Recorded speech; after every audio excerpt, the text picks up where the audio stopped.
Dear Ukrainians, on October 29th we managed to return another 52 people from Russian captivity, 50 of our defenders and 2 civilians. Among them are soldiers of the National Guard, the Navy, border guards and security forces. Andriy Albov is the head of the surgical department of the Mariupol military hospital. He was evacuated from Azovstal. Vasyl Cholenko is a volunteer, security guard, commander of the reconnaissance platoon. Among these 52 are a sailor from Snake Island, as well as a National Guardsman who was taken prisoner while defending the Chernobyl nuclear power plant, and a pensioner who earlier worked in the security service of Ukraine and who was taken prisoner by the occupiers in Bucha. We remember all those held captive in Russia and in the occupied territory, and will do everything to return each and every one. Our exchange team is always working. These are Budanov, Yermak, Usov, Lubinets and others who help. In total, since March, 1,031 people have already been released from Russian captivity.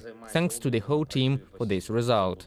I would like to once again commend the work of our energy workers, repairmen and regional administrations, all those who are working to restore the normal technical possibility of electricity supply after the Russian terrorist attacks. On October 29th, there are significantly fewer stabilization and emergency blackouts, much less. But there is still such a need, and in some cities and districts, restrictions are still possible. In particular, it is Kirovograd region and some other regions. We do everything to make power outages as predictable as possible, and so that people can plan their day. Special thanks to those who worked and are working to restore energy supply to the city of Uman and the Uman district of Cherkasy region. There was indeed a difficult situation after one of the Russian strikes. As of now, it is possible to return the technical possibility of power supply. The same situation is in Kyiv region. It was critical, but we are now changing it for the better.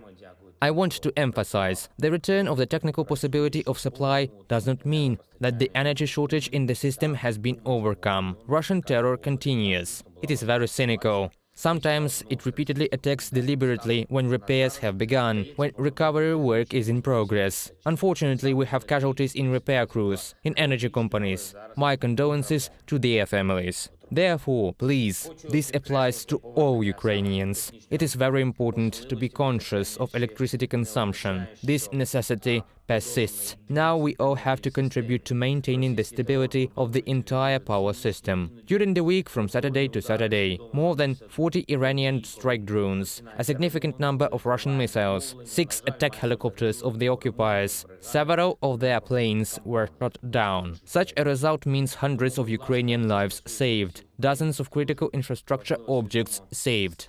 And as proposed by the military command today, I want to especially note the Odessa and Kherson anti-aircraft missile brigades of the Air Force. Well done, guys! I also thank all our defenders of the sky, absolutely everyone, all anti-aircraft fighters, pilots, mobile fire groups, who are currently performing one of the most important strategic tasks, saving the country from airstrikes by terrorists. On October 29th, a rather predictable statement came from Russia, a statement that they are finally cancelling the grain export initiative. But in fact, this is not their decision today. Russia began deliberately aggravating the food crisis back in September, when it blocked the movement of ships with our food. From September to today, 176 vessels have already accumulated in the grain corridor, which cannot follow their route. Some grain carriers have been waiting for more than 3 weeks. This is an absolutely deliberate blockade by Russia. This is an absolutely transparent intention of Russia to return the threat of large-scale famine to Africa and Asia. Literally, on October 29th, more than 2 million tons of food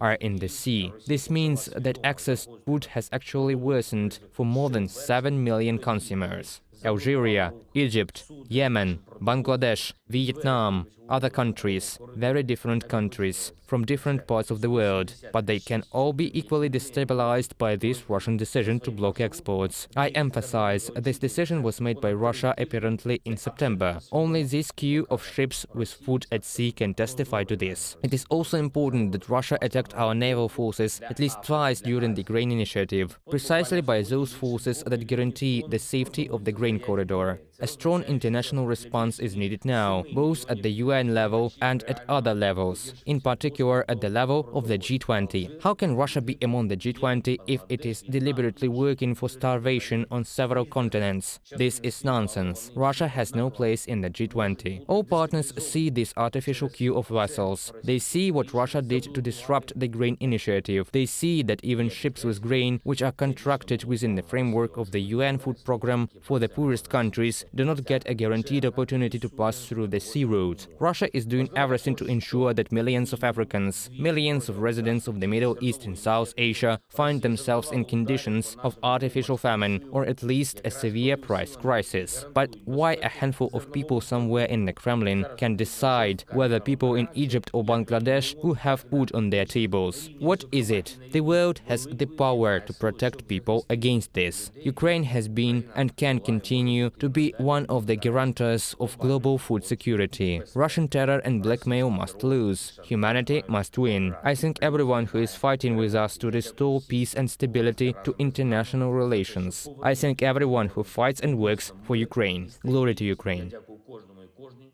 хто воює і працює заради України. Слава Україні!